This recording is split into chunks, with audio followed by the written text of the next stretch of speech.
As a nurse, what has surprised me the most when a patient took off their clothes? It was a quiet night shift. My last patient was an older man, maybe late 70s. He joked a lot, called me kid, and said he hadn't been to a hospital since the 80s.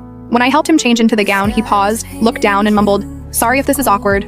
I said, "It's not." But then I saw it. His chest, back, and arms were covered in old, deep scars. Dozens of them. I asked if he'd been in a bad accident. He shook his head. Worse, my father.